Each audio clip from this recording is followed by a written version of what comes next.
Hi అండి. ఎలా ఉన్నారు? అందరూ బాగున్నారా? మేము బాగున్నామండి. మీరందరూ కూడా చాలా చాలా బాగుండాలని ఆ భగవంతుడిని మనస్ఫూర్తిగా కోరుకుంటూ, ఈరోజు మరొక యూజ్‌ఫుల్ వీడియోతో మీ ముందుకొచ్చాను. అయితే ఒక విషయం మీతో చెప్పాలండి.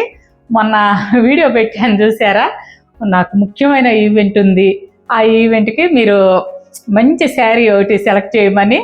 అయితే అందరూ కూడా రకరకాల శారీస్ చెప్పారండి. నేను చూపించిన 4 చీరల్లో ఎవరి టేస్ట్‌ని బట్టి వాళ్ళు చెప్పారు. మళ్ళా కన్‌ఫ్యూజన్ అనమాట. ఏం కట్టుకోవాలో ఏంటో అని.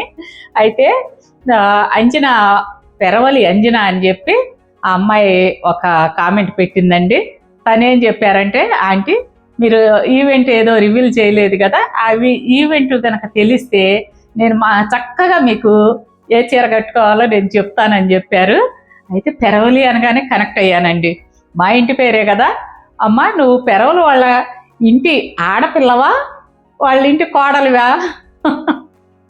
నాకు అనిపించింది, పెరవలు వాళ్ళ ఇంటి ఆడపిల్ల కోడలా తెలుసుకోవాలని అనిపించింది. అందుకని అడుగుతున్నాను, ఏమి అనుకోవద్దు. అయితే ఆ ఈవెంట్ నేను చెప్పదలుచుకోలేదమ్మా, కొంచెం సస్పెన్స్గా ఉంచాలనుకుంటున్నాను, సరేనా? అయితే ఈరోజు అండి మీకు ఒక స్పెషల్ ఇది చూపించాలనుకుంటున్నాను. స్పెషల్ అంటే ఏమి లేదులేండి, పాతకాలం నాటిదే. పిల్లలకైతే స్పెషల్గా ఉంటుందన్నమాట. కారపు గవ్వలండి, చాలా టేస్టీగా ఉంటాయి. నేను కొలతలతో చేసి చూపిస్తాను. అదే విధంగా చేసి మీరు పిల్లలకు పెట్టండి, చాలా ఇష్టంగా తింటారు. అయితే చేసుకోవటం కూడా పెద్ద కష్టమేం కాదమ్మా, చాలా ఈజీగా చేసుకోవచ్చు. చేసి మనం డబ్బాకి పెట్టుకొని పిల్లలకి స్నాక్స్ బాక్స్లో పెట్టారనుకోండి, చక్కగా తింటారనమాట. మళ్ళా మనమైనా పెద్దవాళ్ళమైనా ఈవినింగ్ టైంలో ఏదో ఒకటి తినాలనిపిస్తుంది కదా, ఇవి తింటే కడుపు నిండినట్టు ఉంటుంది, చాలా బాగుంటుంది. అందులో వాము కూడా వేస్తాం కాబట్టి డైజెషన్కి చాలా మంచిది. నేను ఇప్పుడు ఎలా చేయాలో చూపిస్తాను, చూసేసేయండి. ఇదిగోండి, నేను 1/2 కేజీ గోధుమ పిండి తీసుకున్నాను. మీరు గోధుమ పిండి ఇష్టం లేదు, మైదా పిండితో చేసుకోవాలి అనుకుంటే చేసుకోవచ్చు అనమాట. లేదు, సగం గోధుమ పిండి సగం మైదా పిండి అయినా వేసుకొని చేసుకోవచ్చు. నేను 1/2 కేజీ గోధుమ పిండి తీసుకున్నాను. అందులో 2 స్పూన్లు రవ్వ వేసుకోవాలండి. ఇది బొంబాయి రవ్వ, అంటే సుచి రవ్వ అని కూడా అంటారు కదా. 2 స్పూన్లు వేసుకోండి. అలాగే మీ టేస్ట్కి తగినంత కారం, అదేవిధంగా ఉప్పు. ఈ ఉప్పు కారాలు అనేది మీ రుచిని బట్టి వేసుకోండి. అంటే కొంతమంది ఎక్కువ తింటారు, కొంతమంది తక్కువ తింటారు కదమ్మా, అందుకోసం చెప్తున్నాను. ఈ వాము వచ్చేసరికి 1 స్పూన్నర వేసుకోండి. ఇవన్నీ కూడా బాగా కలిసే విధంగా కలుపుకుందాము.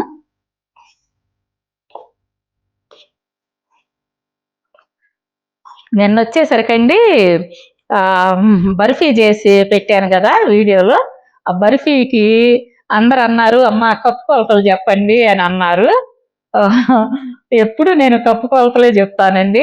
నిన్న అంటే కొంచెం ఈ కాటా కొలతలు వెయిట్తో చెప్పాను అనమాట.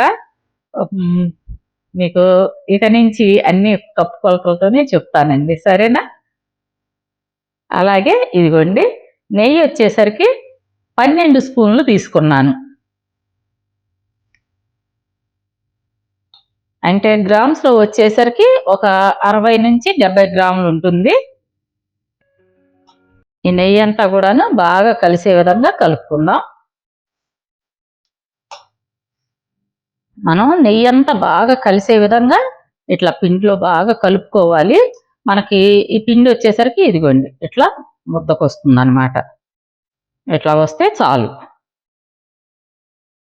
ఇప్పుడు కొంచెం కొంచెం వాటర్ పోసుకుంటూ మనం చపాతీ పిండి మాదిరిగా కలిపి పెట్టుకుందాం.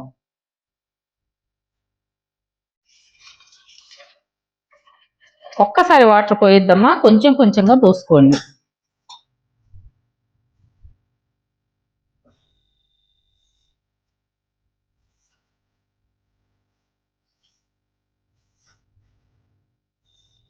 ఇదిగోండి, పిండి ఈ విధంగా ఉండాలన్నమాట. దీన్ని మనం ఇప్పుడు కొంచెం పిండి తీసుకొని ఈ విధంగా ఇట్లా స్టిక్ లాగా చేసుకొని మనం బాల్స్ మాదిరిగా చేసుకుందాం. చూడండి ఇంత పిండి తీసుకోవాలి, అంటే గవ్వలు చేసుకోవాలి కదా, అందుకనమాట. ఇదిగోండి.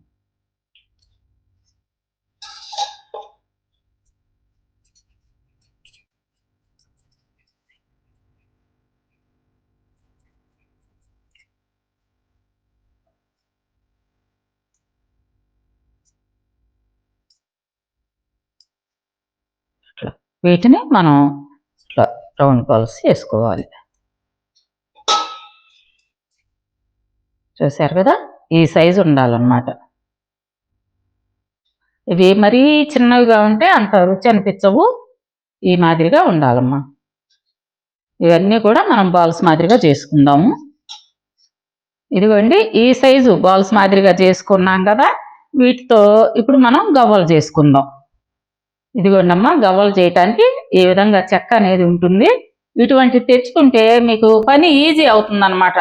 బయట మామూలుగా ఇట్లా ఫ్యాన్సీ సామాను ఇలాంటివి అమ్ముతారు కదా, ఆ షాపుల్లో దొరుకుతాయి. మీరు తెచ్చి ఇంట్లో ఉంచుకోండి, ఎప్పుడు కావాలంటే అప్పుడు కొంచెం పిండి కలుపుకొని చేసుకోవచ్చు. ఇదిగోండి ఇట్లా పెట్టి ఈ విధంగా వత్తాలన్నమాట. ఇదిగోండి మనకి గవ్వ షేప్లో వస్తుంది. కొంచెం ఇవి పెద్ద సైజే ఉండాలమ్మా, మరీ చిన్నవి చేసుకుంటే బాగోవు అన్నమాట. ఇదిగోండి అన్నీ కూడాను ఇదే మాదిరిగా చేసుకుందాం. ఇదిగోండి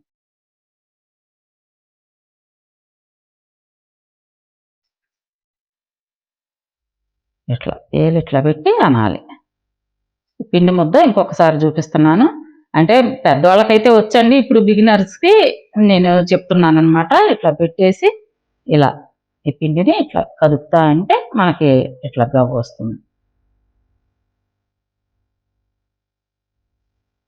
అన్నీ కూడా ఇదే విధంగా చేసి పెట్టుకుందాం.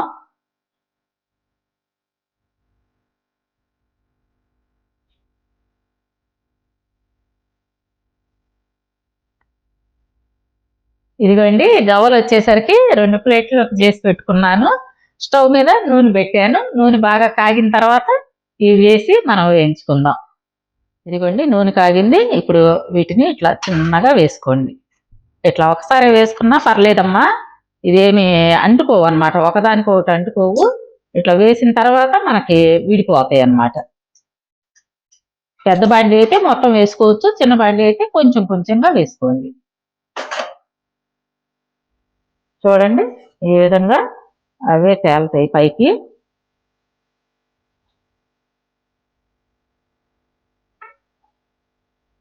ఇదిగోండి అమ్మా, ఇట్లా మంచి కలర్ వచ్చే వరకు వేయించుకోవాలి.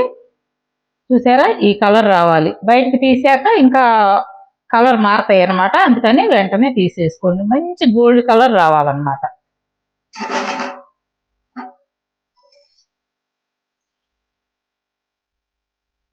చూడండి కలర్ ఎలా మారుతున్నాయో.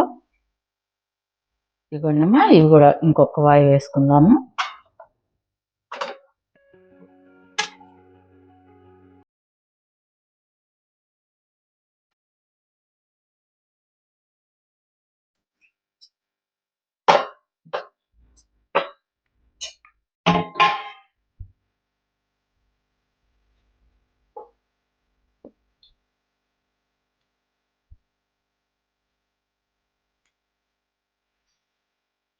ఇదిగోండి రెండో వాయి కూడా రెడీ అయినాయి.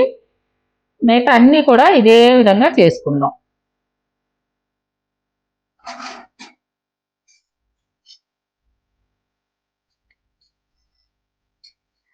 ఇదిగోండి గవ్వలన్నీ రెడీ అయినాయి.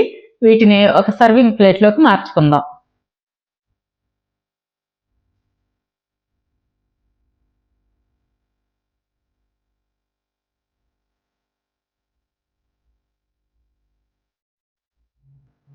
చూశారు కదా, గోధుమ పిండితో కారపు గవ్వలు ఎంత ఈజీగా చేసుకోవచ్చో. మీరు వండి మీ పిల్లలకు పెట్టి వాళ్ళకి ఎంత బాగా నచ్చినాయో నాకు కామెంట్స్లో తెలియజేయండి. అదేవిధంగా మా వీడియోస్ మీకు నచ్చినట్లయితే లైక్ చేయండి, షేర్ చేయండి. కొత్త వాళ్ళైతే కనుక తప్పకుండా సబ్స్క్రైబ్ చేసుకోండి. అదేవిధంగా రేపు మరొక మంచి యూస్ఫుల్ వీడియోతో మిమ్మల్ని కలుస్తాను. అప్పటి వరకు బాయ్.